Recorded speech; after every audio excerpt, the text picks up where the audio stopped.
నా పేరు డాక్టర్ మంద భాస్కర్ యాదవ్. వృత్తి గ్రామీణ వైద్యులు ఆర్ఎంపి. ప్రవృత్తి సమాజంలో జరిగే సంఘటనలకు స్పందించి పాటలు, వ్యాసాలు, కవితలు రచయితగా నేను తెలంగాణ సాంస్కృతిక కళాకారుల సంక్షేమ సంఘం, తెలంగాణ యూట్యూబర్స్ వెల్ఫేర్ అసోసియేషన్ వ్యవస్థాపక రాష్ట్ర అధ్యక్షులుగా మరియు తెలంగాణ ఉద్యమకారుల ఫోరం పెద్దపల్లి జిల్లా ఉపాధ్యక్షులుగా బాధ్యతలు నిర్వహిస్తున్నాను. తెలంగాణ ఉద్యమకారుల ఫోరం వ్యవస్థాపక రాష్ట్ర అధ్యక్షులు డాక్టర్ శ్రీమసేనన్న ఆదేశాల మేరకు తెలంగాణ రాష్ట్రంలోని అన్ని జిల్లాలోని అన్ని మండలాలలో శాంతి దీక్షలు నిర్వహించిన ఉద్యమకారులకు ప్రతి ఒక్కరికి పేరు పేరున ఉద్యమాభివందనాలు తెలియజేస్తూ, ఉద్యమకారుల ఫోరం ఆవశ్యకత తెలంగాణ సాధనకు 14 సంవత్సరాలు నిరంతరం పోరాడి తెలంగాణ సాధించుకున్న ఉద్యమకారులకు తెలంగాణ సాధించిన తరువాత ఏర్పాటు చేసిన ప్రభుత్వము ఉద్యమకారులకు సరి అయిన గుర్తింపు, గౌరవము దక్కని సందర్భం లోపట తెలంగాణ ఉద్యమకారుల ఫోరాన్ని ఏర్పాటు చేసి ఉద్యమకారుల ఆశలు, ఆశయాలకు, హక్కుల సాధనకు నేనున్నానని మనకు వెన్నుదన్నుగా ఉండి ఉద్యమకారులకు నిరంతరం శ్రమిస్తున్న మన శ్రీమసేనన్న త్యాగానికి మనందరం ప్రతి ఒక్కరం తనకు శిరస్సు వంచి ఉద్యమాభివందనాలు తెలియజేయవలసిన అవసరం ఎంతైనా ఉన్నది. 10 సంవత్సరాలు అధికారానికి దూరమై ఉద్యమకారులు మీరు మాకు సహకరించినట్టయితే మీ హక్కులను మేనిఫెస్టోలో పెట్టి మిమ్మల్ని గుర్తించి గౌరవిస్తామని శ్రీమసేనన్నతోటి మాట్లాడి హామీ ఇచ్చి మరి గెలిచినాక ఉద్యమకారుల ఊసు కూడా ఎత్తకుండా ఉద్యమకారుల అంశాన్ని ఏ ఒక్కరోజు కూడా అసెంబ్లీలో కానీ మరి వారి పార్టీ క్యాబినెట్ మీటింగ్లో కానీ ఏ ఒక్కరోజు కూడా మన అంశాన్ని మరి సానుకూలంగా స్పందించకుండా మనలా చిన్నచూపు చూస్తూ వీళ్ళతోటి ఏమవుతుంది అనే చులకన భావనతోటి వివరిస్తున్న తీరు చాలా బాధాకరం.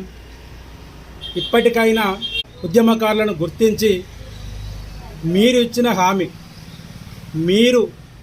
మేము ఉన్నాము, గత ప్రభుత్వం మీకు అన్యాయం చేసింది, మీకు న్యాయం చేస్తామని మీరు మేనిఫెస్టోలో పెట్టి ఇప్పటికీ ప్రకటన చేయకపోవడం, అసెంబ్లీలో చర్చకు తీసుకురాకపోవడం ఉద్యమకారుల లోపట ఎంతో నిరుత్సాహానికి గురిచేస్తుంది.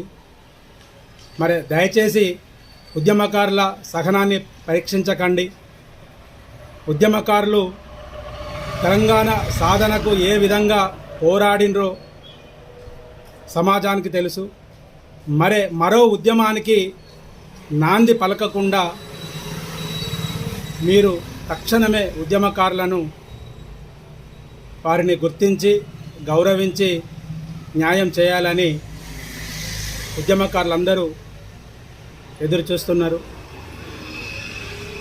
మరి మన ఉద్యమకారుల పోరానికి శ్రీమసేనన్న ఏ ఆదేశాలు ఇచ్చినా ఉద్యమ సైనికులై ప్రతి ఒక్కరూ పోరాటాలు చేస్తూ మన హక్కుల సాధనకు నిరంతరం పోరాడుతున్నారు. మరి ఇప్పుడు సమస్య ఏంటిదంటే ప్రశ్నించకుంటే ఫలితాలు రావు. ప్రశ్నించడం సమాజంలో ప్రతి పౌరుని హక్కు. ఉద్యమకారుడు అంటేనే సమాజంలో అన్యాయాలు, అక్రమాలు జరిగినప్పుడు గొంతెత్తి ప్రశ్నించడమే ఉద్యమకారుని లక్షణం. అటువంటి వ్యక్తులనే ఉద్యమకారులని సమాజం సంబోధిస్తుంది.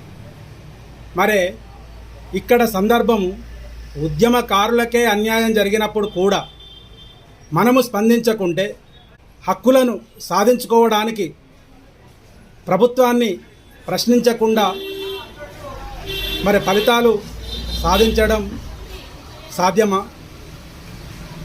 అదే సందర్భం లోపట అడగకుంటే అమ్మ కూడా అన్నం పెట్టదు.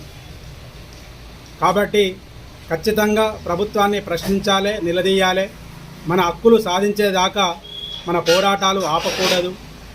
ఇక్కడ మనం గమనించవలసింది శాంతి, సహనం, సంయమనం.